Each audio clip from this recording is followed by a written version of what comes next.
Hey guys, it's Tadeko Pantoa. So this is going to be my last video of 2023. Congrats on you guys for making it through the year.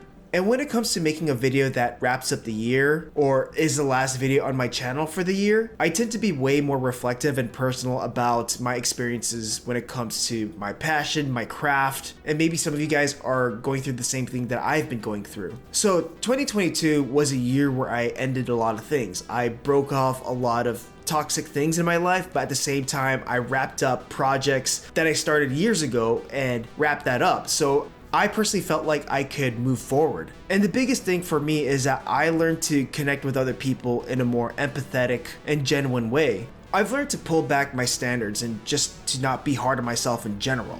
I tended to blame myself a lot when things didn't work my way, but when you can slow down and tell yourself, hey buddy, it's all good, you're doing everything that you can to get by, that's a sign that you're learning how to love yourself, right? So I want to talk about 2023, what I started to appreciate way more in my life, and for those watching this channel with my craft in animation. So as you've noticed, I haven't really released any big personal project on my behalf. I've been dabbling into smaller, more casual projects, and also not uploading as much. Now there are times where I feel anxious about this stuff, but at the same time, there are times where I feel way more relieved than I thought that I would be. As you've noticed, I haven't really been online as much, and for good reason, because when it comes to me interacting with the online world, whether it's social media or just surfing through the internet, I'm a person that gets heavily influenced, and when I'm heavily influenced or inspired too much, I tend to sort of question whatever I'm doing right now and kind of go, oh shit, I should be doing that. Like when I see someone doing some amazing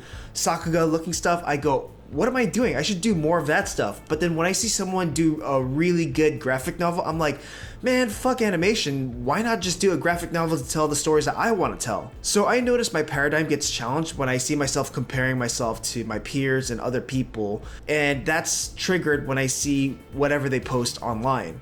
It didn't take me till the end of this year that I realized that even though I know what the traps are when it comes to the online world or even social media, no matter how much I know about them, I find myself falling into that.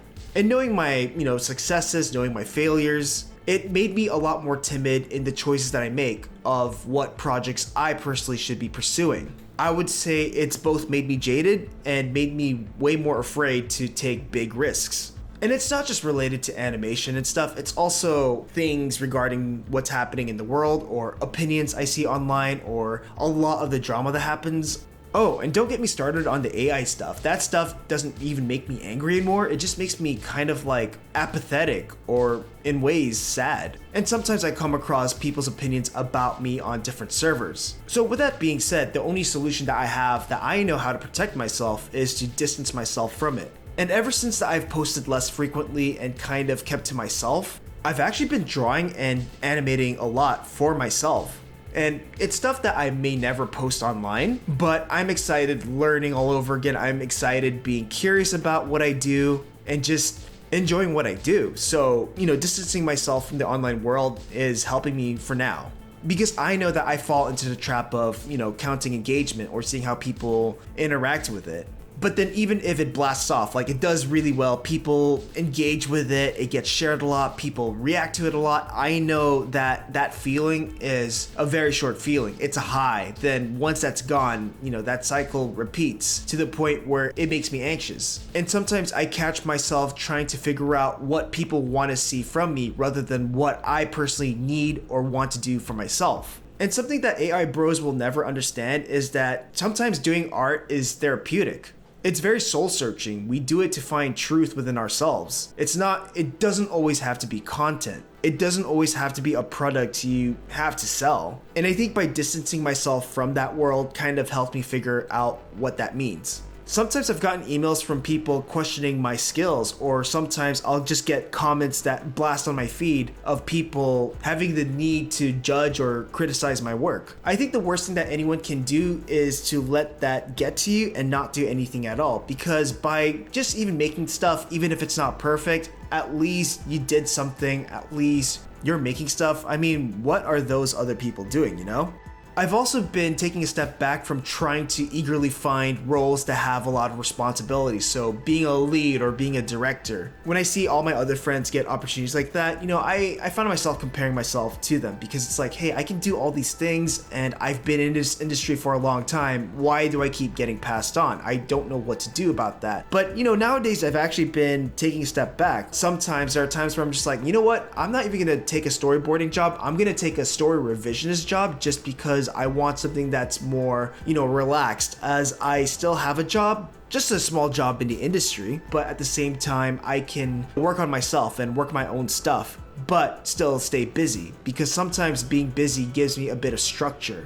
And I will say that it's nice to be back on a team, on a production where I'm working with other people again. Like actually working with them, and on our break time, we'll talk, we'll draw, we'll joke around. Like together we draw stupid, funny things related to our production, and then I'll share it and they'll start laughing, they'll start sharing it, and we'll start talking about it and joking about it. Like at the point in my life, that type of stuff, that type of interaction feels really, really good compared to the interactions that I get online, which is just like random strangers either sharing my work or complimenting me, some criticism here and there, whatever. But I feel like I'm just part of a small community. For a long time, I've always played it solo. I've always did things independently because I could just do a lot of things by myself. But now, I'm gonna try and make the effort to reach out to people that I trust and work with them and really organize things together where we're making stuff together. Because at the end of the day, we are social creatures, and I'm not saying we have to be extroverted, we have to have huge groups, we have to be talking to people a lot, but I think it's good to have a few friends just to rely on.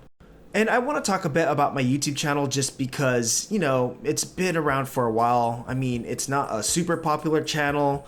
It's not a big channel, but it's been around for a long time. And every year or every time I interact with it, I question whether I want to keep doing it or not. In most cases, the way that I'm doing YouTube right now is not the most creatively fulfilling.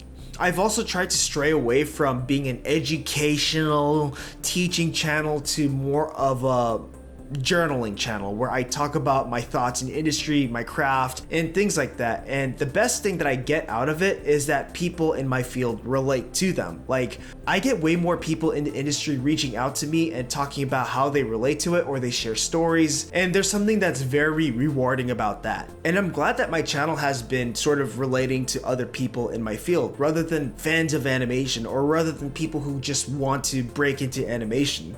And if you guys found my YouTube channel valuable, I want to thank you guys with the bottom of my heart. I'm actually very oblivious to many things about my channel or how people feel about my channel, unless people told me about it personally. But yeah, I don't want to be seen as like an educational, this is how you break in the animation industry, these are the skills that you need to do, here's a tutorial about how to do these things. I don't want to do too much of that just because there's so much of that online already.